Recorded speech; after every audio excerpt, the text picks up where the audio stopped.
Okay, I need to thought process this. They think that being over leveled is a conscious choice, right? That's what they believe is the case. And it's not always. But they think it is, and they also believe that if you're over leveled or under leveled, which are two different problems, by the way, which I should probably bring up, uh, that there's easy ways to fix it. Even though, like, wait, hold on, what even is the intended level for the DLC? And it feels like there's lots of variables missing that they somehow have access to that I don't know, because they seem to have a solution for every hypothetical scenario. Because not every, like, people are going to be overpowered in different ways, right? And my mistake for conflating over leveled and overpowered, because for over leveled there are ways to fix it. Yes, there's New Game Plus, but not all players are going to want New Game Plus. Like I said, for another example, players probably going to, there's many scenarios that someone has beaten the game, beaten Radagon of the Golden Order, probably has, level 200 overpowered stuff, and does not want a New Game Plus because they want to experience the DLC, in base game. So, and being under leveled is because he's probably, you think something like Moog. You have to beat Moog. You have to beat Radon. But you're ignoring summoning for one, and you're ignoring overpowered equipment for another. Mostly summoning, but also stuff like Mimic Tear and Moonveil and Rivers of Blood. For example, I know not all this is as powerful as they were, but it's a hypothetical example. You can slot them with anything overpowered, right? So, and like for the where's this going? Right. You think, okay, being over leveled is always a choice. It's that. I'm sorry, I think I'm misquoting you. Going into the DLC over leveled is always a choice, is what you are saying, and you're saying an easy solution is just to go into New Game Plus, right? But lots of people don't want to do that because they want to experience the DLC in New Game, and you're saying that is their decision. Therefore, going into the DLC over leveled is their decision. But what if they don't know? Okay, boom. Let's do counter arguments here. What if they don't know being over leveled is what they are? What if they don't know they're overpowered? What if they don't know they're over leveled? Both of them.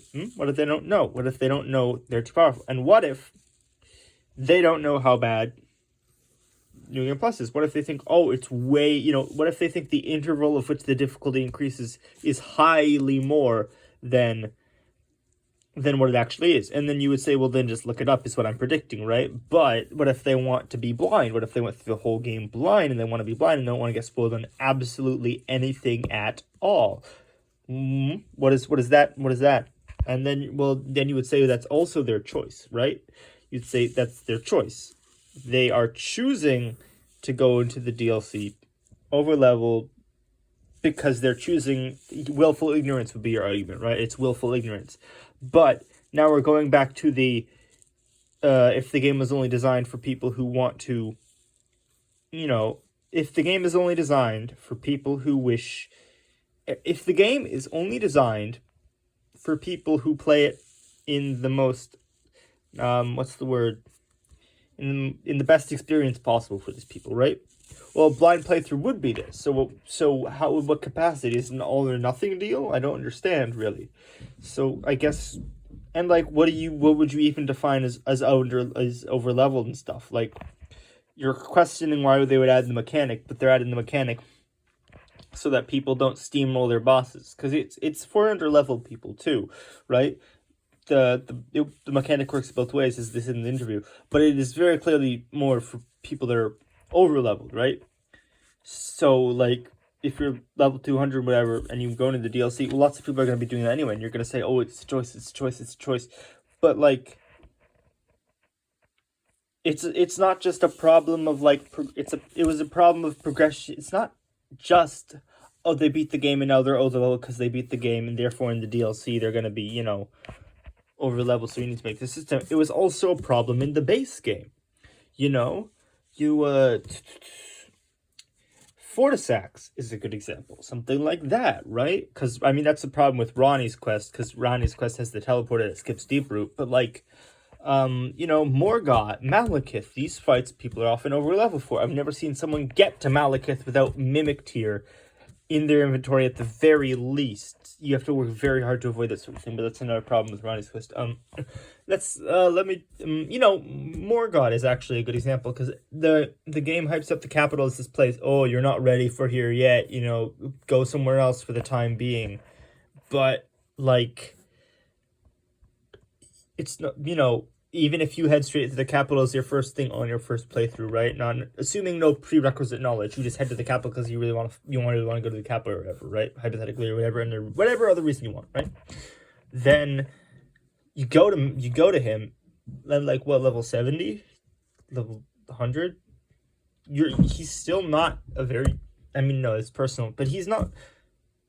How hard he is up to personal preference, but he doesn't have that much health for the levels. Like, assuming you have a temporary weapon, you have a weapon that's sort of, you know, the right level compared to your character level, and he doesn't do that much damage for that level. If you have, like, not shitty vigor, Morgoth is not such a stupid fight. Sort of, and there's many other examples. Like, you know, you go to mountaintops or whatever, and then you find something, you're like, wait, there's an underground area in Limgrave, because you're, you know, exploring it because you don't want to, you think you're at the end of the game or whatever. This is a hypothetical example. You find there's an underground area, and now there's an ancestral spirit or something, right? And then the boom, boom, boom, there you go.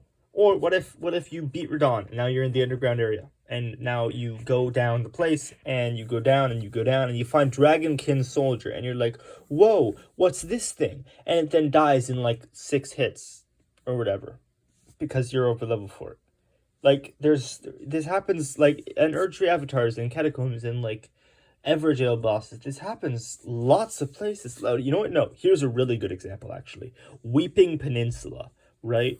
Weeping Peninsula. The Castle Morn. Lots of people don't go to Weeping Peninsula. Lots of people go to Liurnia before they go to Weeping Peninsula, at the very least. And then, not all of them, obviously. And you're saying, oh, that's a contest twist, but they didn't know. They probably saw Caelid and assumed this was somewhere similar, or this is a whole other section. Or they were just drawn to Stormveil and didn't even think to go down. It was not always a conscious choice. So they go to Liurnia, and they go back and they explore, maybe they never explore. Maybe they explore, you know, after the farm or whatever. Just to clear everything up before the Ashen Capital, because they think that's the end of the game. Or maybe they just do it after Liurnia and they go down there, and boom. They beat Leonine Misbegotten in, like, 2 hits. And I could keep coming with examples, but I think I've made my point, and you probably have a bunch of rebuttals that are valid that I have thought of, but I could probably think of some counters to those too, so I'm curious what you have to say, so I'm going to upload this, because you can't send videos this big, because this is, like, 8 minutes long, so, yeah. What do you think of all this? What do you think of this?